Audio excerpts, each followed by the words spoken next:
নমস্কার, আমার নাম সাবিরা বেগম।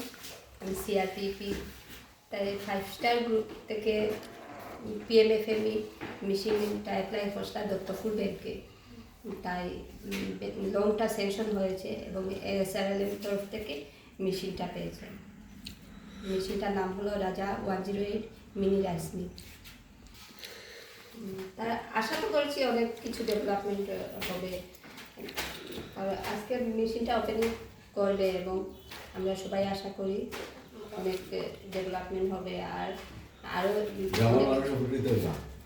আরও অনেক কিছু আছে যা আমরা অ্যাপ্লাই আস্তে আস্তে করে দেবো।